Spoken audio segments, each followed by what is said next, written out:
왜 정동원이고 그밖에 아무도 없나요? 정동원은 가요계 선배 나훈아가 초청한 특별한 식탁에 간다.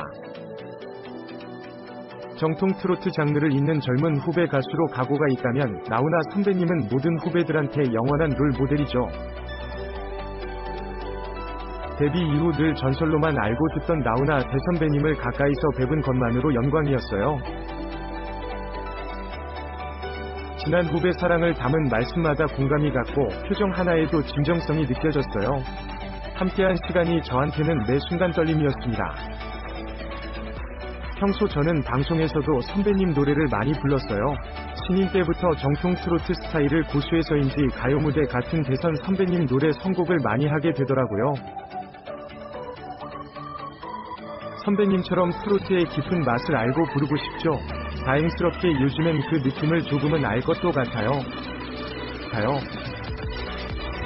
정동원은 지난해 2월 장윤정, 금잔디, 진성, 박장철 가수들과 함께 나훈아의 식사 초대를 받았다.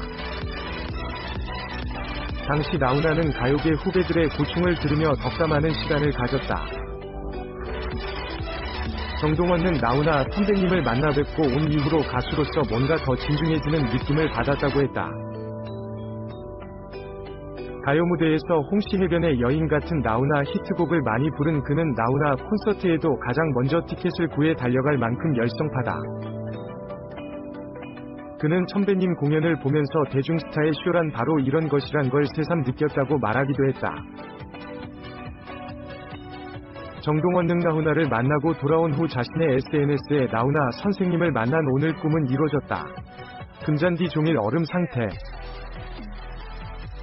나훈아를 꿈꾸던 내 인생의 주옥 같은 말씀 해주셨다면서 선생님 내내 눈물 흘리느라 공연도 제대로 못 본 장면 이후 1년 만에 옆자리에서 식사하며 2시간 반을 둔공지진이라고 소감을 전했다. 또 지금처럼 건강만 하세요. 오래도록 우리 가요의 전설로 남아주세요. 착하게 더 열 사건도 있었다. 두 사람은 1983년 나훈아가 운영하던 은성 카바레에서 만나 오랜 감정을 털어냈다. 90년대 이후부터 서태지와 아이들, 핫등 댄스 가수에 득세하자 방송을 거부한 채 대형 공연을 위주로 한 신비주의 행보를 보였다. 찢어진 청바지에 기타를 들고 뉴에이지, 팝 등 다양한 장르를 수용하면서 젊은 오빠로서의 카리스마도 유지해갔다.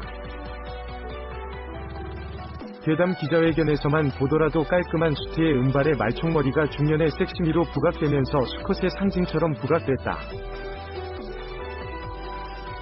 나훈아와 떼어놓을 수 없는 것이 바로 스캔들이다.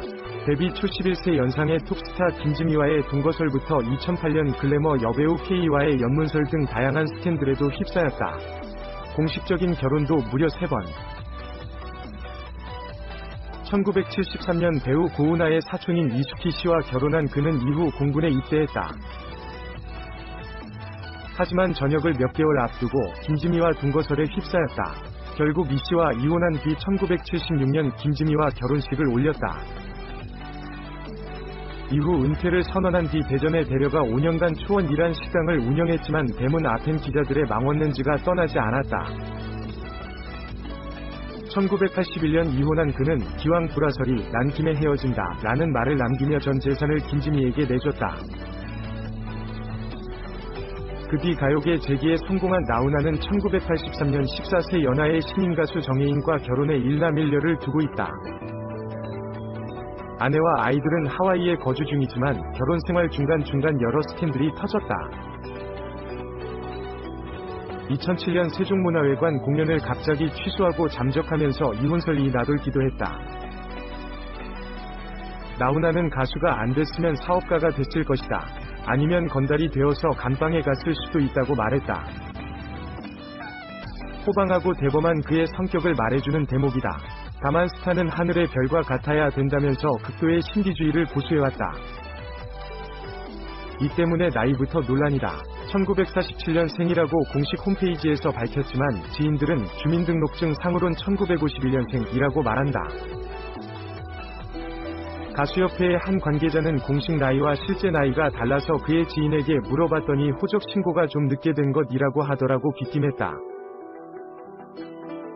한 관계자는 신비주의 때문에 그에겐 따는 게 없다. 그게 나훈아를 외롭게 만드는 동시에 가치를 높여왔다. 언제 가요계에 돌아올지 모르겠지만 괴담 기자회견의 여파가 컸기 때문에 빠른 시일 내에 컴백하는 건 힘들지 않나 싶다고 말했다. 신비주의 나훈아가 TV에 출연하는 이유. KBS는 지난 20일 민족 최대의 명절 한가위에 방송될 KBS2TV 2020 한가위 대기획 대한민국 어게인에 나훈아가 출연 언택트 비대면 방식으로 특별 공연을 선보인다며 나훈아가 자신의 히트곡 28곡을 엄선해 부를 예정이라고 밝혔다. 나훈아의 TV 출연은 2005년 9월 MBC 광복 60주년 기념 특별기획 나훈아의 아리수 이후 15년 만이다. 2006년 데뷔 40주년 공연을 끝으로 치부하다 2017년 11년 만에 컴백한 이후에도 콘서트로만 팬들과 만났다. 나훈아의 방송 출연 결정에 대해 KBS는 김휴지기를 가져온 나훈아가 15년 만에 안방극장에 귀환해 바이러스와의 사투에 지친 국민들에게 위로와 희망을 건네는 것이라고 의미를 짚었다. 제작진은 그간 접하기 힘들었던 나훈아의 목소리를 통해 국민들에게 즐거움과 감동을 드리기 위해 열심히 준비 중이라고 귀띔했다. 이번 특별 공연은 나훈아의 콘서트를 가지 못한 팬들에게도 선물이 될 예정이다. 나훈아의 콘서트는 대한민국에서 가장 가기 힘든 콘서트로도 유명하다. 2017년 컴백 후 열린 첫 콘서트는 3분 만에 3만석 매진을 기록했고 이후 2018, 2019년 공연들도 예매 시작기 10분, 20분 만에 매진됐다. 티켓 오픈 때마다 최대 30만 명의 접속자가 한꺼번에 몰리며 예매 사이트는 접속 장애가 나훈아 콘서트 예매는 실시간 검색어를 장악했던 바 있다. 지난 20일에는 신곡을 공개하기도 했다. 나훈아는 20일 낮 12시 음원 사이트를 통해 새 앨범 2020 나훈아의 9 이야기를 발표했다. 지난해 5월 발표한 것 이후 1년 3개월 만이다. 타이틀곡 4개 애인이 생겼어요를 비롯해 명자, 캐스형, 딱 한 번 인생, 왼수, 감사, 어느 60대 노부부 이야기, 도란동백, 엄니 등 총 9곡이 실렸다. 소속사인 예아라 측은 반갑지 않은 손님 코로나19가 온 세상을 휘젓고 가까운 사람마저 손끝손 내밀지 못하게 하는 삭막한 세상을 만들고 있다. 하지만 우리의 마음까지는 다치게 내어줄 수 없다면서 노래에 전하고 싶은 마음을 담았다고 밝혔다. 소속사 대표는 신곡을 포함하여 9곡의 노래 한 곡 한 곡의 따뜻한 이야기와 삶의 해악을 담아 이번 주에 전한